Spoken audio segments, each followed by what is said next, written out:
Class শুরু করছি। আজকে আমরা ক্লাস 11 এর থার্মোডাইনামিক্সের ক্লাস করছি। জেই নিটের ক্লাস হচ্ছে এটা। তো আমরা অলরেডি আগে যেটা করে ফেলেছি সেটা হচ্ছে ফার্স্ট ল অফ থার্মোডাইনামিক্স। আগের দিনের ভিডিও লেকচারে আমাদের পুরো কমপ্লিট হয়েছিল। তোমাদের মধ্যে থেকে একজন স্টুডেন্ট আমাকে এই একটা অঙ্ক পাঠিয়েছে। এটা 2016-এ এসেছিল জেই মেন্সে। তো এই অঙ্কটা পারছিল না, তো তার জন্য এই অঙ্কটা আমি আজকে সলভ করে দেব। এই অঙ্কটা সলভ করে দেওয়ার পর আমরা আজকে সেকেন্ড ল অফ থার্মোডাইনামিক্স শুরু করব। ক্লিয়ার সবার? চলো, তো অঙ্কটা কি বলেছে? n moles of an ideal gas. তো নাম্বার 1 ইম্পর্টেন্ট জিনিস, আইডিয়াল গ্যাস। কে আমাকে বলবে আইডিয়াল গ্যাস মানে আমরা কোন ইকুয়েশন ইউজ করতে পারি? তাহলে তোমরা তো জানোই PV is equal to nRT। ভালো কথা। undergoes a process A to B, A থেকে B, A থেকে B as shown in figure, the maximum temperature, কি temperature? The maximum temperature of the gas during the process will be বলে তোমার কাছে জানতে চেয়েছে, তাই তো? আচ্ছা, ভালো করে শুনবে সবাই। প্রথম কথা, তাহলে অঙ্কটার মেন দুটো কিওয়ার্ড। নাম্বার 1 আইডিয়াল গ্যাস লিখে ফেলেছি, আইডিয়াল গ্যাসের মানে কি। Number 2 maximum temperature. আচ্ছা, তোমরা কি ম্যাক্সিমা আর মিনিমা চ্যাপ্টারটা ম্যাথমেটিক্সে পড়েছো? ফিজিক্সেও আমি হয়তো বুঝিয়েছি কোনো ক্লাসে। ম্যাক্সিমা মিনিমা মানে কোনো ভ্যালু যদি ম্যাক্সিমাম বা মিনিমাম ভ্যালু থাকে, এখানে ম্যাক্সিমাম বলেছে, যদি ম্যাক্সিমাম বা মিনিমাম ভ্যালু থাকে তাহলে তার ফার্স্ট ডেরিভেটিভ কি হয়? জিরো হয়। তাহলে নিঃসন্দেহে এখানে আমাকে একটা ডেরিভেটিভের কিছু গল্প করতে হবে, করে তার ফার্স্ট ডেরিভেটিভ জিরো করে কিছু একটা ইকুয়েশন বার করতে হবে। ভালো করে দেখো, আমাকে এবি প্রসেসের জন্য বলেছে। প্রবলেমটা কোথায় হলো? এবি প্রসেসের ক্ষেত্রে এটা কি ডায়াগ্রাম বলা আছে? PV diagram. কি ডায়াগ্রাম বাবা? PV diagram. আমাকে যেতে হবে টেম্পারেচারে। তো তোমরা তো পরিষ্কার দেখতে পাচ্ছ টেম্পারেচার আর পি আর ভি এর মধ্যে রিলেশন কে তৈরি করে? Ideal gas. তাহলে টেম্পারেচার নিঃসন্দেহে হবে পিভি বাই এনআর। একটু ভালো করে যদি অপশনের দিকে তাকাও, দেখো তলায় সব কটার এনআর আছে, তার মানে আমি ঠিক পথে এগোচ্ছি, তাই তো? কিন্তু প্রবলেম কোথায় হয়ে গেল? অপশন যদি আরো ভালো করে তুমি দেখো, তাহলে দেখো পি নট ভি নট আছে, আমার এখানে তো পিভি আছে। পি নট ভি নট তো এই টার্মগুলো, তাই না? তার মানে সহজ কথায় এবি প্রসেসের এই যে গ্রাফটা, এই যে এবি লাইনটা, এর ইকুয়েশন লিখতে হবে। মানে ক্লাস 11 এর একদম প্রথমের দিকে আমরা গ্রাফ করেছিলাম, আশা করি তোমাদের মনে আছে।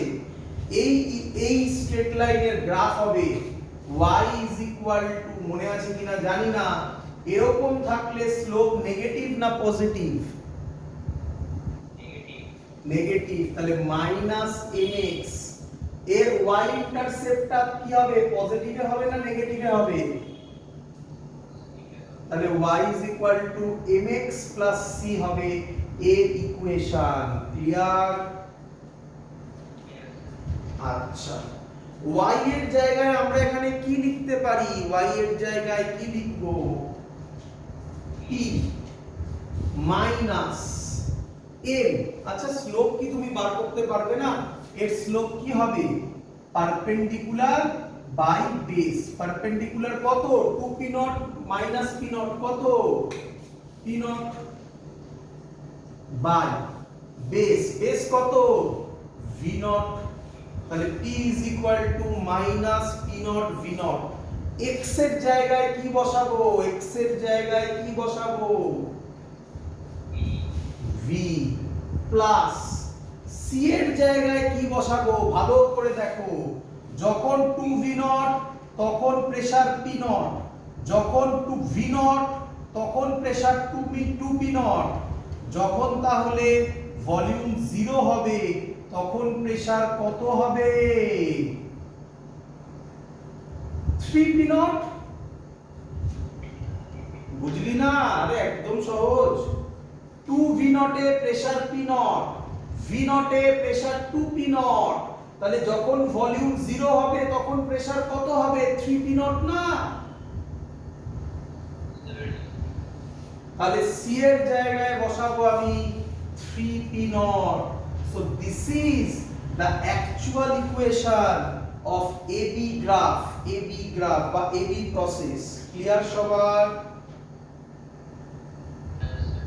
আচ্ছা, এখান থেকে আমরা পি কে কি লিখতে পারি? ভালো করে দেখো, এখান থেকে আমরা পি কে কি লিখতে পারি? পি লিখতে পারি, এটা মুছে দিলাম, আমার দরকার নেই। পি লিখতে পারি N R T by V, এটা আমি এখানে বসিয়ে দিই। N R T by V is equal to minus P naught V naught into V plus 3 P naught. N R T তাহলে কি হবে? এন আর টি কি হবে?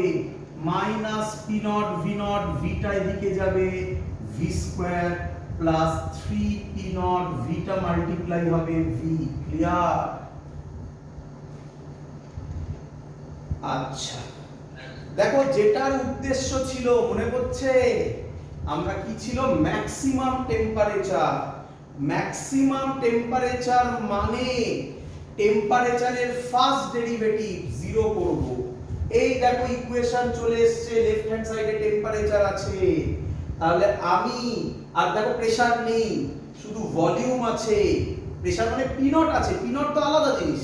জেনারেল ফর্মুলাটা কি? পি। জেনারেল ভলিউম কি? ভি। দেখো পি নেই, আরে পি এর এই ভ্যালুটাই তো আমি এখানে বসালাম, তাই না? তাই পিটা নেই, আর ভি আছে। তাহলে ডেরিভেটিভ করব টেম্পারেচারের কার রেসপেক্টে? ভলিউমের রেসপেক্টে। তাহলে কি লিখব?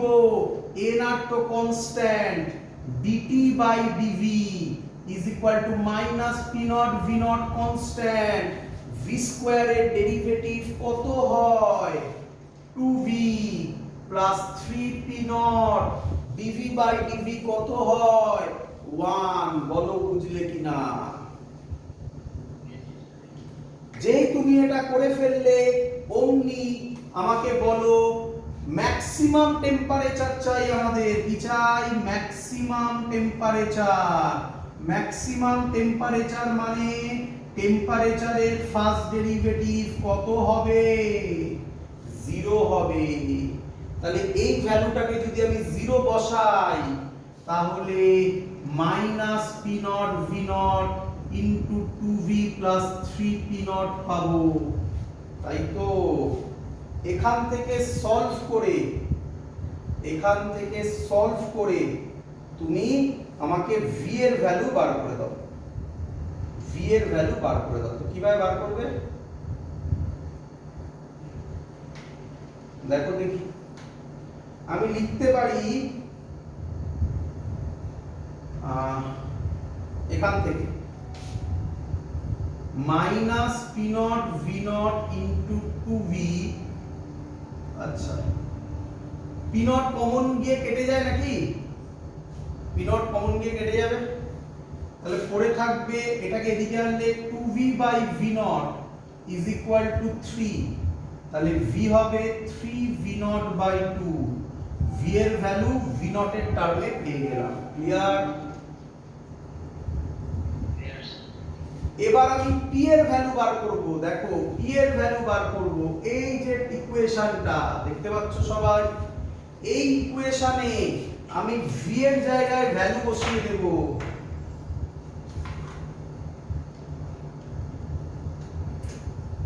শোনা যাচ্ছে?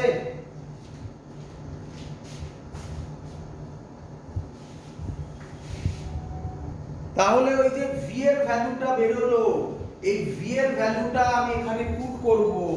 তাহলে p হবে minus P naught V not. v এর ভ্যালু কত বেরিয়েছে? 3/2 V naught plus 3 P naught. V not কাটবে, তাই তো? তাহলে কি পড়ে থাকবে? তাহলে পড়ে থাকবে p এর ভ্যালু হবে -3p0/2 প্লাস 3p0 করলে কত হবে? 2 LCM হবে -3p0 প্লাস 6 মানে 3p0/2।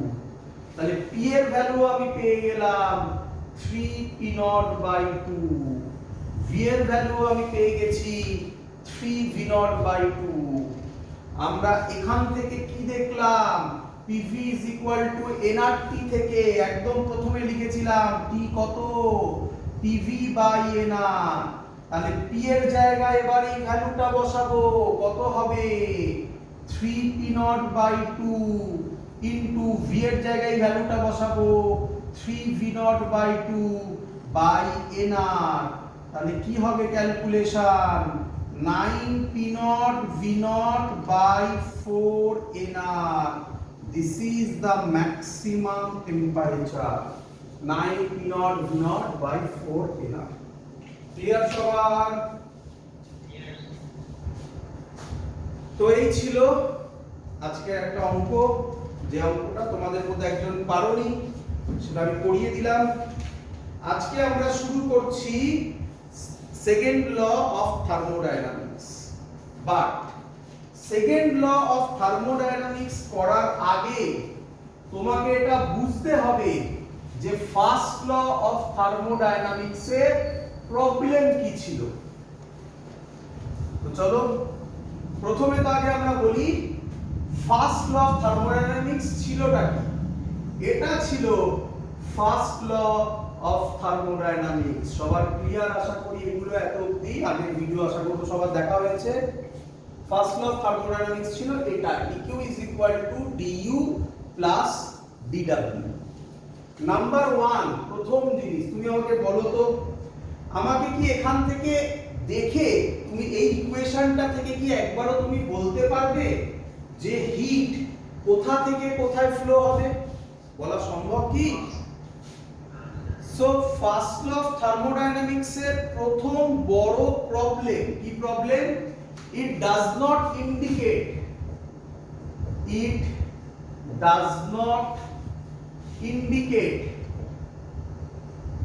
the direction of heat flow। কোন দিকে হিট ফ্লো হবে সেটাকে ফার্স্ট ল বলে না। ক্লিয়ার? আচ্ছা, নেক্সট ভালো করে শুনবে। আমরা পরিষ্কার জানি, আরেকবার আমরা বলছি, dq মানে অ্যাকচুয়ালি কি? dq মানে কি? হিট। আর হিট du মানেও কি?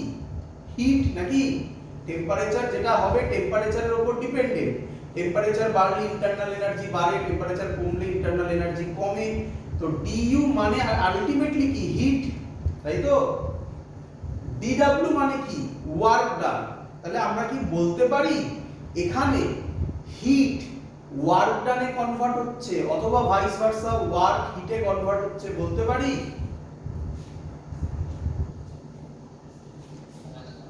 কিন্তু ফার্স্ট ল অফ থার্মোডায়নামিক্স একবারও বলছে না যে কোন কন্ডিশনে হিট ওয়ার্কে কনভার্ট হবে। তাহলে কি বলতে পারি? ইট ডাজ নট টেল কোন কন্ডিশন। এখান থেকে কি বোঝা যায়? এখান থেকে আইসোথার্মাল হতে পারে, আইসোবারিক হতে পারে, যা ইচ্ছা সবার জন্য আমরা করেছি। তাহলে কোন কন্ডিশন এখান থেকে স্পেসিফাই হচ্ছে না। তাহলে কি লিখতে পারি? It does not tell anything, it does not tell anything about the condition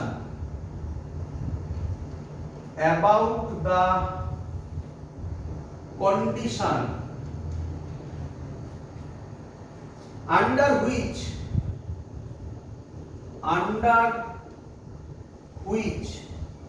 heat can be converted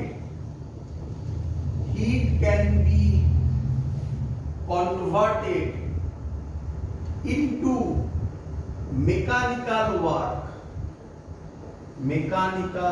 work। তাহলে কোন কন্ডিশনে হিট ওয়ার্কে কনভার্ট হবে সেটা সম্পর্কে কোনো কথা ফার্স্ট ল অফ থার্মোডাইনামিক্স বলে না। ক্লিয়ার? এবার খুব ইম্পর্টেন্ট জিনিস, ভালো করে দেখো সবাই। আমি এই দুটো হাত দেখতে পাচ্ছ, আমি এই দুটো হাত নিয়ে তোমরা করতে পারো এক্সপেরিমেন্টটা, এরকম ভাবে ঘষলাম, দেখো তো ওয়ার্ক ডান হচ্ছে কি হচ্ছে না? তাহলে ওয়ার্ক ডান হচ্ছে এবং হিট জেনারেট হচ্ছে কি হচ্ছে না? আচ্ছা আচ্ছা, আমি কতটা ওয়ার্ক ডান করলাম তার কি পুরোটাই হিটে কনভার্ট হলো? অর আমি যা ওয়ার্ক ডান করলাম তার কিছুটা হিটে কনভার্ট হলো? এরকম কোন জিনিস ফার্স্ট ল অফ থার্মোডাইনামিক্স থেকে কি কিছু বলা যায়? তাহলে আরেকটা পয়েন্ট খুব ভালো করে বুঝবে, অ্যাকচুয়ালি কতটা হিট, মানে 100% হিটই কি ওয়ার্কে কনভার্ট হলো না কিছু লস হলো, সেটা সম্পর্কে ফার্স্ট ল অফ থার্মোডাইনামিক্স কিছু বলে না। তাহলে লাস্ট ড্রব্যাক কি হবে? ইট does not indicate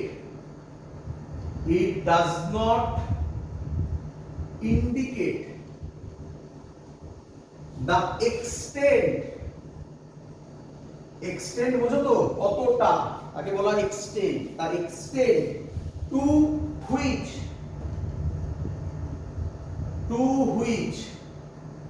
heat energy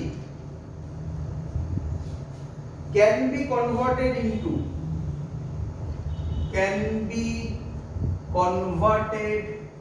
into mechanical work। মানে এক্সটেন্ট মানে কতটা হিট ওয়ার্কে কনভার্ট হচ্ছে সেটা সম্পর্কেও ফার্স্ট ল অফ থার্মোডাইনামিক্স কোনো উত্তর দিতে পারে না।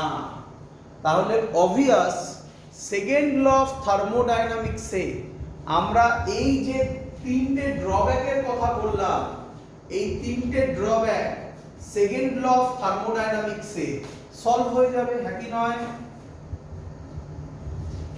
ক্লিয়ার? তো এই হলো ফার্স্ট ল ড্রব্যাক, তাই আমরা সেকেন্ড লতে যাব। এবার সেকেন্ড ল কি একটু বাদে আসবো, তার আগে আরেকটা জিনিস বোঝাতে হবে। আমরা এই যে বললাম হিট কিসে কনভার্ট হচ্ছে, এক্ষুনি বললাম, বলো বাবা, হিট ওয়ার্কে কনভার্ট হচ্ছে। তো কোশ্চেন, এটা কে করে, এরকম কোন ডিভাইস আছে যে হিটকে ওয়ার্কে কনভার্ট করে? এর নাম হচ্ছে, আগে ডিভাইসটা শিখে নিই, তারপর আমরা সেকেন্ড ল শিখব। এর নাম হচ্ছে হিট ইঞ্জিন। কি নাম? Hit engine. তো বলো ইঞ্জিন কি কাজ করে? বলো ইঞ্জিন কি কাজ করে? ইঞ্জিন হিটকে ওয়ার্ক ডানে কনভার্ট করে। কিন্তু আবার সেই একই কোশ্চেন, স্যার পুরোটা করে, কতটা করে, সেগুলো সব আস্তে আস্তে জানবো সব। তাহলে হিট ইঞ্জিন কি করে? হিটকে ওয়ার্ক ডানে কনভার্ট করে। বাট এটা মাথায় রেখো, হিট ইঞ্জিন হতে গেলে এটাকে কি প্রসেস হতে হবে?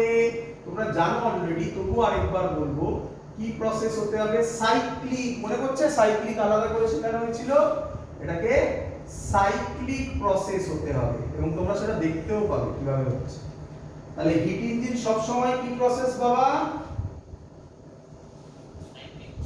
Cyclic process.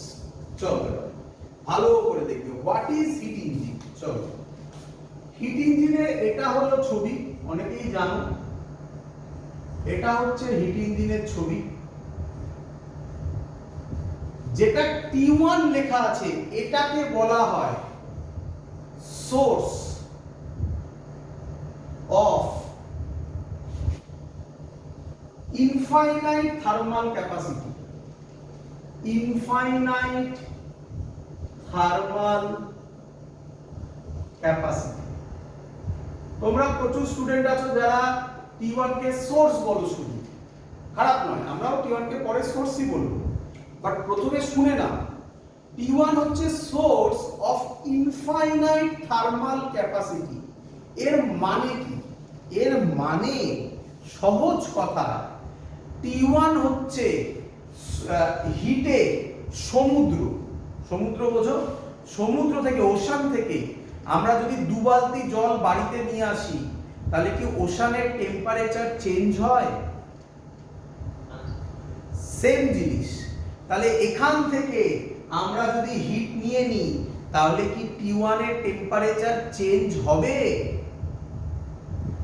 না। এটা বোঝানোর জন্য এই কথাটা লেখা হলো, source of infinite thermal capacity. Clear?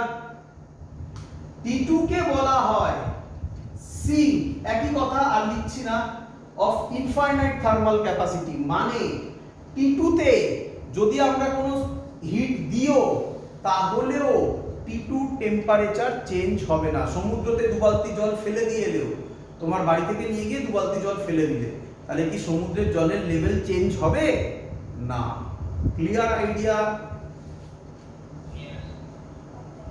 যাই ঘটুক না কেন, আমরা আজকে এটা করছি এবং লাস্ট বলে যেটা আমরা শেষ করব তার নাম হবে রেফ্রিজারেটর। ঠিক আছে? হ্যালো, শোনা যাচ্ছে? হ্যালো, হ্যাঁ, যেটা বললাম, এরপরে আমরা যেটা করব সেটার নাম হচ্ছে রেফ্রিজারেটর। রেফ্রিজারেটরে কি হবে? রেফ্রিজারেটরে এর উল্টো হবে। কি হবে? বল। এর উল্টো হবে। বাট ভালো করে মাথায় ঢুকিয়ে নে, টেম্পারেচারের চেঞ্জ ওভার হবে না। টেম্পারেচারের চেঞ্জ ওভার মানে কি?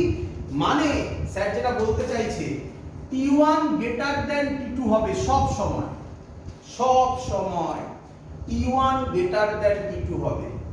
T1 কখনো T2 থেকে ছোট হবে না। Clear idea? রেফ্রিজারেটরেও হবে না, রেফ্রিজারেটরেও হবে না, বারবার বলছি। ক্লিয়ার?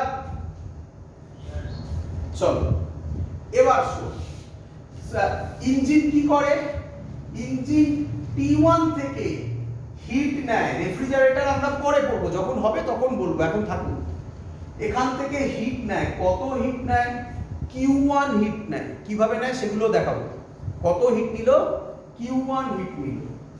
এর মধ্যে কিছু হিট রিজেক্ট করে দেয়, Q2 হিট রিজেক্ট করে দেয়। আর বাকি যে হিটটা থাকলো, এটা এরকম গোল করে দেখানো হচ্ছে, বাট এটা অ্যাকচুয়ালি পিস্টন, এটা জাস্ট রিপ্রেজেন্টেশন বাবা।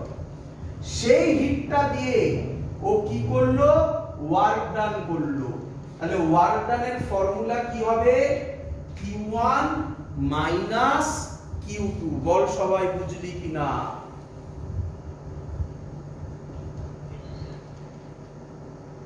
ক্লিয়ার সবার? চল এবার দেখ, এবার কোশ্চেন হচ্ছে, ভালো করে দেখি, এইখানে আরেকটা জিনিস থাকে, এখানে আরেকটা জিনিস থাকে, এর নাম বলা হয় ওয়ার্কিং সাবস্টেন্স। ওয়ার্কিং সাবস্টেন্স এটা কোথায় থাকে বলতে পারিস? এই জায়গা, এইখানে, এইখানে থাকে, এইখানে ওয়ার্কিং সাবস্টেন্স থাকে। কি সেটা লিখে দিচ্ছি, এনি মেটেরিয়াল, যে কোনো মেটেরিয়াল হতে পারে, সলিড, লিকুইড, গ্যাস, যে কোনো ফর্মে হতে পারে, which perform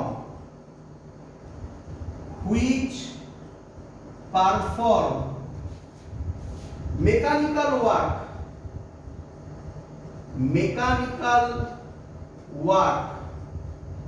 when heat is supplied to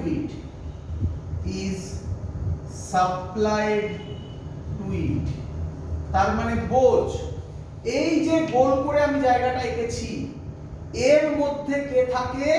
working substance. সেটা কি হতে পারে? এনি মেটেরিয়াল হতে পারে, সলিড হতে পারে, লিকুইড হতে পারে, গ্যাস হতে পারে, যে কোনো ফর্মে হতে পারে।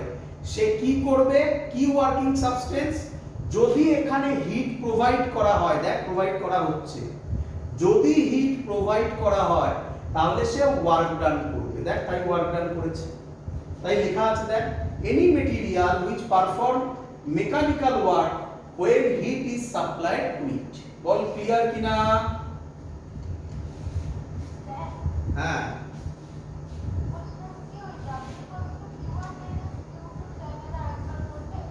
এই তো খুব সহজ। কত হিট এখান থেকে নিল? Q1 নিল। কত হিট ছাড়লো? Q2 ছাড়লো, মানে রিজেক্ট করলো। তাহলে কতটা পড়ে থাকলো?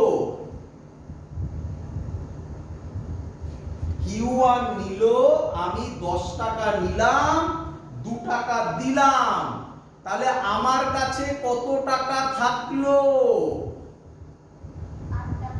তাহলে 8 টাকা দিয়ে আমি কি করলাম? ওয়ার্ক করলাম। বোঝা গেল? Q1 নিল, Q2 ছাড়লো, বাকি যেটা পড়ে থাকলো Q1 মাইনাস Q2 সেটাই হচ্ছে ওয়ার্ক ডান। বলো ক্লিয়ার কিনা? চল, তো এই হলো আমাদের বেসিক ইঞ্জিন। Clear idea? আচ্ছা, এখানে লিখে দিই, সাইডে লিখে দিই। এবার আমরা যেটা শিখবো খুব ইম্পর্টেন্ট জিনিস, এর নাম এফিশিয়েন্সি। কি নাম? এফিশিয়েন্সি। ইটা দিয়ে ডিনোট করে। ইটা, ইটাকে বলা হয় এফিশিয়েন্সি। একটু মাথায় রেখো, এইটা তোমরা ভিসকোসিটিতেও পড়েছো, বাট ওটা এখানে নয়, এখানে এটা ইটা মানে এফিশিয়েন্সি। এর ফর্মুলা কি? Work done by an engine, work done by the engine divided by heat absorbed by the engine। বলো কত ওয়ার্ক ডান করলো? এটা কত ওয়ার্ক ডান করেছে? W বলতে পারি, W by heat absorbed by the engine। Engine কত হিট নিয়েছে, অ্যাবজর্ব মানে নিয়েছে, আর এটাকে কি বলি আমরা? রিজেক্ট করেছে। এটা অ্যাবজর্ব করেছে, এটা রিজেক্ট করেছে। তাহলে কত হিট অ্যাবজর্ব করেছে বলো? Q1। তাহলে পরের লাইনে আমি লিখতে পারি, W এর জায়গায় লিখতে পারি Q1 minus Q2 by Q1। পরের লাইন লিখতে পারি 1 minus Q2 by Q1। Clear?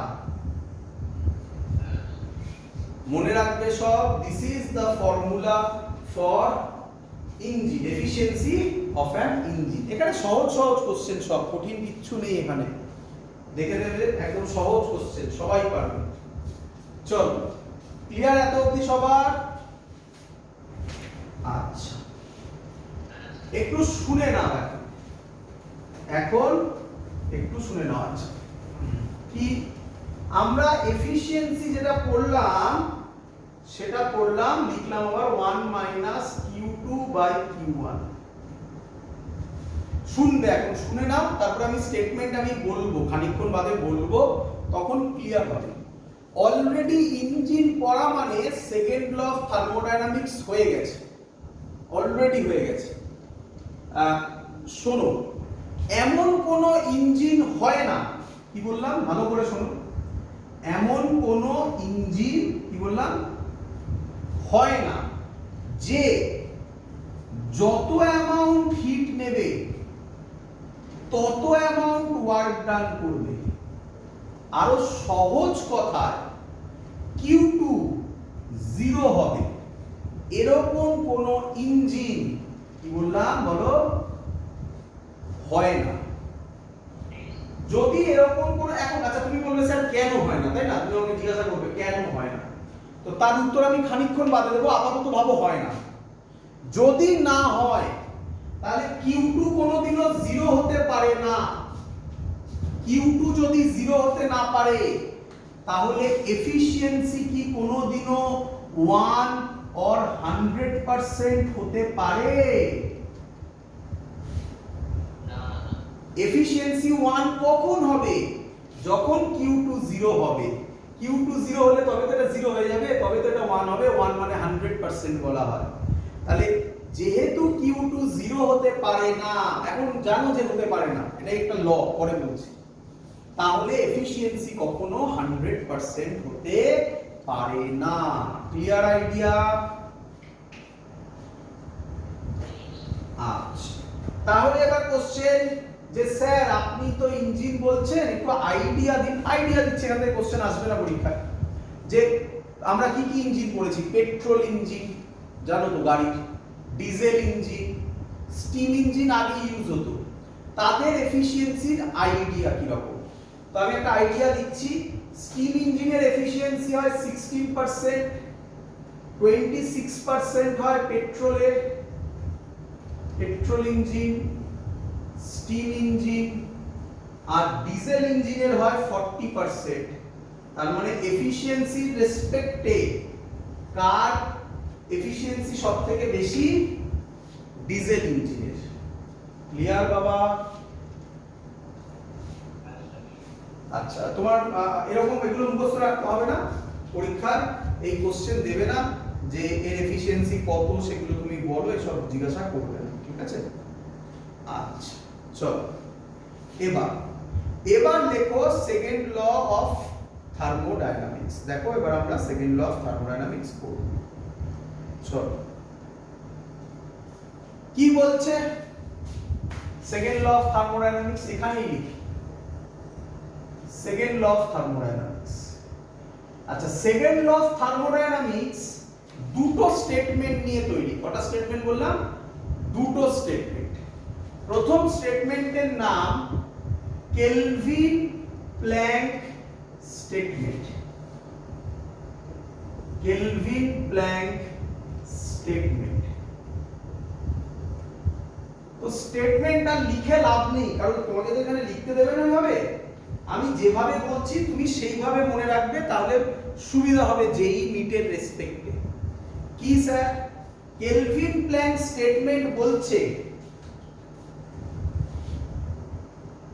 এরকম কোন ইঞ্জিন তৈরি করা ইম্পসিবল যে ইঞ্জিন যা হিট নেয় সেই হিটকেই ওয়ার্ক ডানে কনভার্ট করে।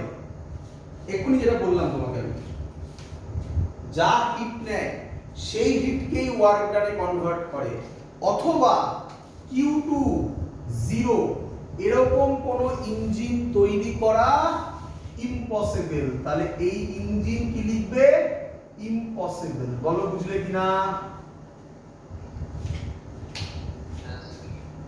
চলো এইভাবে মনে রাখবে। তাহলে এবার থেকে তোমাকে যখন কেউ এইভাবে কোশ্চেন করবে, efficiency of an heat engine, is it possible to construct an heat engine which have 100% efficient? Answer দেবে no, because Q2 cannot be 0. কেন? from Kelvin Planck statement. বুঝতে পেরেছো এবার সবাই? চলো নেক্সট। আচ্ছা, এটার একটা আইডিয়া দিয়ে দিই তোমাদের।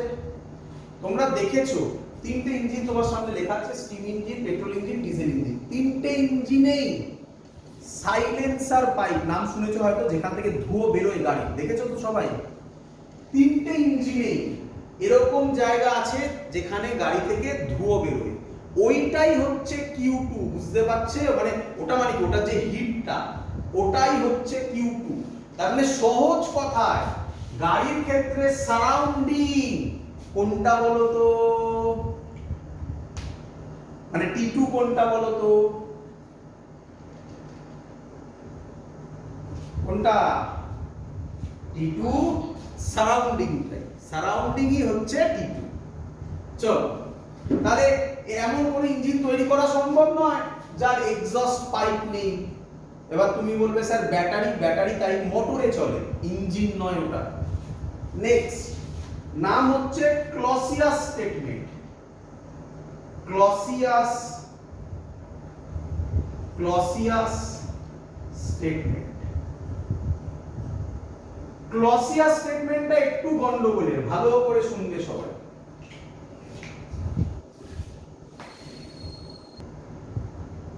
তাহলে ক্লসিয়াস স্টেটমেন্ট কি বলছে, তাই তো? ক্লসিয়াস স্টেটমেন্ট বলছে, ভালো করে শুনবে, দেখ এটা T1, এটা T2, তুমি আমাকে বলো T1 T2 এর মধ্যে কে হায়ার টেম্পারেচারে আছে? T1 হায়ার টেম্পারেচারে আছে। আচ্ছা, আমরা এমনি কি জানি হিট কোথা থেকে কোথায় ফ্লো হয়? অটোমেটিক্যালি হিট কোথা থেকে কোথায় ফ্লো হয়? হাই টেম্পারেচার থেকে লো টেম্পারেচারে, তাই না? তাহলে বলছে, শুনবে, কেউ যদি চায় যে এখান থেকে হিট পাঠাবে, কত হিট পাঠাবে? Q2, clear? কোথায় পাঠাবে? এইখানে। তাহলে বলছে এটা ইম্পসিবল। কি বলছে? এটা ইম্পসিবল। এটাকে কেউ কেউ বলে সেলফ অ্যাক্টিং ডিভাইস। শুনবে সবাই, সেলফ অ্যাক্টিং ডিভাইস এর মানে কি, তাই না? শোনো, তুমি একটা সহজ এক্সাম্পল দিচ্ছি, একদম ক্লিয়ার হয়ে যাবে। বলো, আমাদের প্রত্যেকের বাড়িতে জলের ট্যাঙ্কটা কোথায় আছে? বাড়ির একদম হাইয়েস্ট পয়েন্টে, তাই না? আচ্ছা, তাহলে কেন বাড়ির হাইয়েস্ট পয়েন্টে আছে? তার কারণ আমরা যখন যখন জলের ট্যাপ খুলবো সাথে সাথে যাতে জল ফ্লো হয়। কেন সাথে সাথে হয়? এই সাথে সাথেকে আমরা বলছি অটোমেটিক্যালি। কেন অটোমেটিক্যালি জল ফ্লো হবে? কারণ অটোমেটিক্যালি জল হাই পোটেনশিয়াল থেকে লো পোটেনশিয়ালে আসতে চায়, তাই না? তাহলে খুব ইম্পর্টেন্ট থিং, কেউ যদি তোমাকে বলে যে তুমি কি জলকে অটোমেটিক্যালি মানে কি? Self acting. কি বলে অটোমেটিক্যালি? কি বলে? সেলফ অ্যাক্টিং, নিজে থেকে। এটাকে কি বলে? অটোমেটিক্যালি জলকে নিচ থেকে উপরে তুলতে পারবে? তাই বলছে ইট ইজ ইম্পসিবল। এটা ইম্পসিবল, ইট ইজ ইম্পসিবল। কিন্তু মজাদার জিনিস আছে, আমরা কি বাড়ির বাড়িতে জলকে, যে ট্যাঙ্কে যে জলটা হয়, সেটা কোথা থেকে আসে? আলটিমেটলি মাটি, আন্ডারগ্রাউন্ড থেকে আসে নাকি? তাহলে নিচ থেকে তো স্যার হচ্ছে, জল তো যাচ্ছে উপরে। আরে বাবা, সেটা কি অটোমেটিক্যালি যাচ্ছে, না বাইরে থেকে ওয়ার্ক ডান করতে হচ্ছে? ওই ওয়ার্ক ডান করাটাকে বলা হয় পাম্প চালানো। বল বুঝলি কিনা? তাহলে আবার বল, জল কি অটোমেটিক্যালি লো পটেনশিয়াল থেকে হাই পটেনশিয়ালে যায়? না। তাহলে বল, হিট কি অটোমেটিক্যালি বা সেলফ অ্যাক্টিং হলে লো টেম্পারেচার থেকে হাই টেম্পারেচারে যাবে? যাবে না। ক্লিয়ার এত অবধি? কিন্তু আমি যদি বাইরে থেকে ওয়ার্ক ডান করি তাহলে কি যাবে? হ্যাঁ, সাবধান, বাইরে থেকে ওয়ার্ক ডান, এদিক থেকে দেখাবো সেটা, ওটাই রেফ্রিজারেটর হতে চলেছে, ওটাই রেফ্রিজারেটর হবে। তাহলে যেহেতু বাইরে থেকে কোনো ওয়ার্ক ডান করা হচ্ছে না, তাই এটা ইম্পসিবল। রিপিট করছি, বাইরে থেকে ওয়ার্ক ডান করলে কিন্তু এটা পসিবল হবে। Clear idea? চলো, এবার আমাকে ভালো করে দেখে বলো, আমরা শিখে গেছি সেকেন্ড ল অফ থার্মোডাইনামিক্স, এগুলোই হচ্ছে সেকেন্ড ল অফ থার্মোডাইনামিক্স। কিন্তু আবার একটা কথা বলবো, এখনো লেখা আছে উপরে, এই ল গুলো সব সময় কোন প্রসেসের উপর অ্যাপ্লিকেবল? Cyclic process. ভুলো না, আমি এক্ষুনি দেখাবো সাইক্লিক প্রসেস, ওটা ভুলো না। আচ্ছা শোনো এবার, আচ্ছা সেকেন্ড ল মানে ক্লসিয়াস স্টেটমেন্টটা ক্লসিয়াস স্টেটমেন্টটা কি বলছে? হিট সব সময় কোথা থেকে কোথায় ফ্লো হবে? হাই টেম্পারেচার থেকে লো টেম্পারেচার। আচ্ছা মনে পড়ে এটাই ফার্স্ট ল অফ থার্মোডাইনামিক্স এর প্রথম ড্রব্যাক ছিল না? তাহলে সেটা ক্লসিয়াস স্টেটমেন্ট দূর করে দিল। ক্লিয়ার? আচ্ছা নেক্সট হচ্ছে কোন কন্ডিশনে হয়, কোন কন্ডিশনে এগুলো অ্যাপ্লাই হয়। একটা কন্ডিশন অলরেডি চোখের সামনে দেখতে পেয়ে গেছো, বলে দিয়েছি। আর কিছু কন্ডিশন আছে সেগুলো আমি আস্তে আস্তে বলবো। কন্ডিশন হচ্ছে কি প্রসেস হতে হবে? সাইক্লিক প্রসেস হতে হবে। এটাই ফার্স্ট ল অফ থার্মোডাইনামিক্স এর সেকেন্ড পয়েন্ট, এই ড্রব্যাকের সেকেন্ড পয়েন্ট ছিল না? কি কন্ডিশন বলতো না, আরো কিছু কন্ডিশন হবে, এখনই আমি বলে দিচ্ছি, শুনে নাও।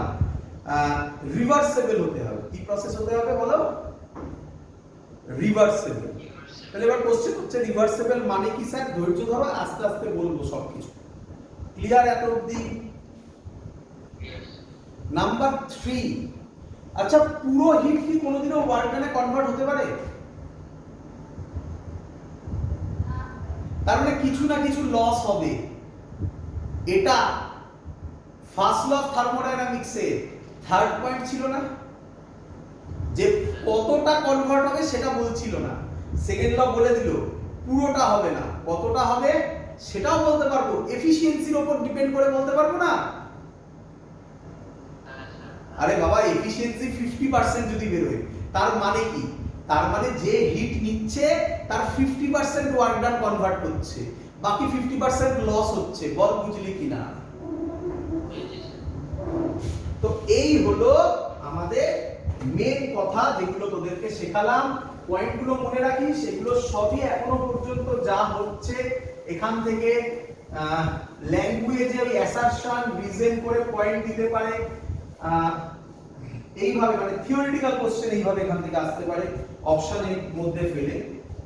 আদারওয়াইজ যে ম্যাথমেটিক্স আসবে একটাই তো ফর্মুলা শিখেছি, এটা is equal to 1 minus q2 by q1, সেটা আমরা পরে করছি, পরে শিখছি আমরা।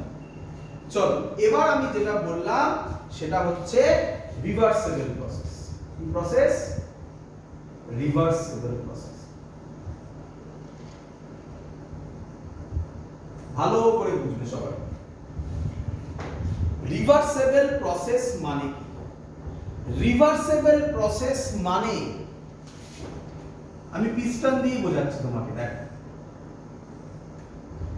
এই পিস্টনটা আছে দেখতে পাচ্ছ সবাই, তো এর এখন ধরো প্রেসার ভলিউম হচ্ছে P1 V1 T1, পিস্টনটা নিচে নামলো খানিকটা, তাহলে এখন প্রেসার ভলিউম হচ্ছে P2 V2 T2, আর একটু নিচে নামলো, এখন প্রেসার ভলিউম হচ্ছে P3 V3 T3 নিচে নামার সময়। ক্লিয়ার এত অবধি? যখন এটা অপোজিট ডাইরেকশনে যাবে, এটা কোন দিকে নামলো? নিচের দিকে, এবার অপোজিট ডাইরেকশন, তাহলে কোন দিকে যাবে এবারে? উপরের দিকে। তখনও এই পয়েন্টে P3 V3 T3 হতে হবে, এই পয়েন্টে P2 V2 T2 হতে হবে, এই পয়েন্টে P1 V1 T1 হতে হবে। যদি হয় তাহলে সেই প্রসেসকে বলবো রিভার্সেবল প্রসেস। বলো ক্লিয়ার কিনা?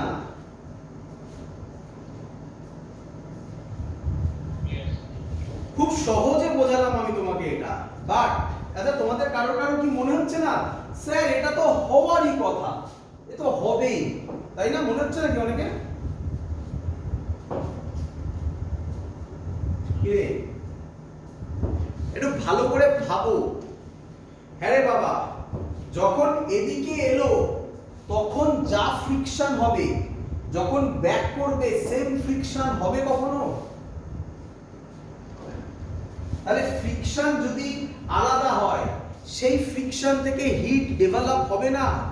হিট ডেভেলপ হবে, অ্যাবজর্ব হবে, সেটা পরের কথা। হিট চেঞ্জ যদি হয়ে যায় তাহলে কি টি আর সেম থাকবে বাবা? রে তাহলে আমরা যা পড়াশোনা করছি সব কি প্রসেস বল বাবা? না না না, রিভার্সেবল তো নিঃসন্দেহে, এগুলো সব কিসে? রিভার্সেবল, সাইক্লিক, এগুলোকে সব কি বলে? সাইক্লিক, এগুলোকে বলে আইডিয়াল প্রসেস। কি রে আইডিয়াল? কি বলে? আইডিয়াল। ক্লিয়ার? বুঝতে পেরেছিস?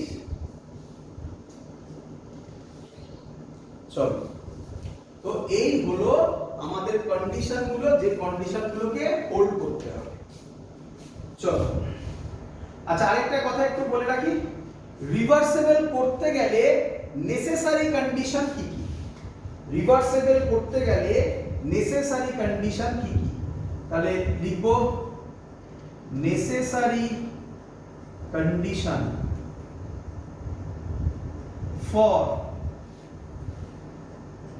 reversible process.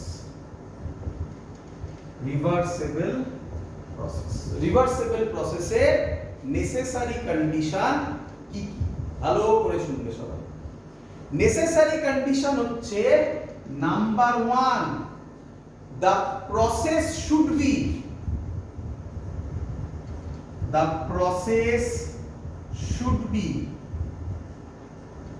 very slow process. আরে ভেরি স্লোর একটা ল্যাঙ্গুয়েজ শিখিয়েছিলাম, কি প্রসেস? Quasi static. তার মানে প্রসেসটাকে কি হতে হবে? Quasi static. Quasi static process হতে হবে, খুব স্লো প্রসেস হতে হবে। Number 2, friction, ডিসিপেটিভ force. সহজ কথায় ডিসিপেটিভ ফোর্সেস, এটা আমি অলরেডি বুঝিয়ে দিয়েছি।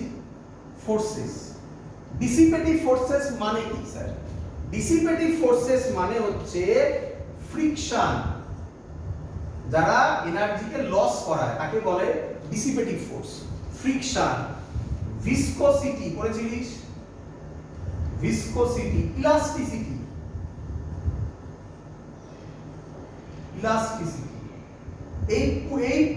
এই টাইপের ফোর্স গুলো কমপ্লিটলি অ্যাবসেন্ট থাকবে। Dissipative forces must be completely absent.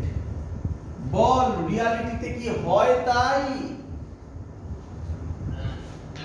তার জন্য রিয়ালিটিতে হয় না বলে আমরা ওটাকে বলি আইডিয়াল প্রসেস। কি প্রসেস? Ideal process. বোঝা গেছে সবার এত অবধি?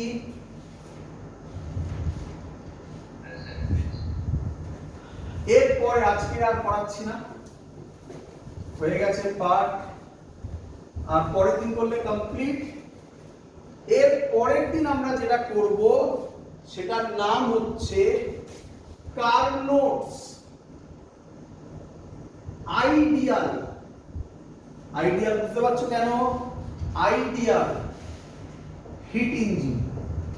কেউ কেউ তো বলে Carnot's ideal reversible heat engine. Ideal বলা মানেই রিভার্সেবল চলে আসে, চাইলে অনেকে বলে এক্সট্রা, তুমি চাইলে বলতে পারো। তো কি একটু গল্পটা বলে রাখি। কার্নোটস একজন সায়েন্টিস্টের নাম। তিনি কি করতে চাইলেন? তিনি বললেন যে আমি এক ধরনের ইঞ্জিন বানাবো, যে ইঞ্জিনটা এফিশিয়েন্সি সব থেকে বেশি হবে, তার থেকে আর কোনো দিনও বেশি এফিশিয়েন্সির ইঞ্জিন বানানো সম্ভব হবে না।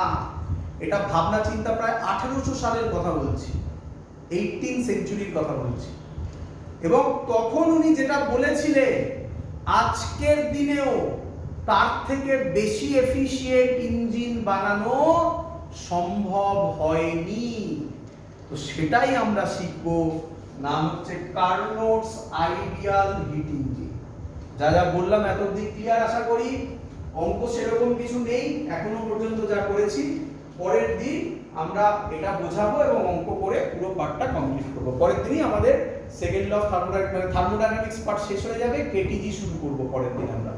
ক্লিয়ার? এত অবধি থাকলো, গুড নাইট, চলো।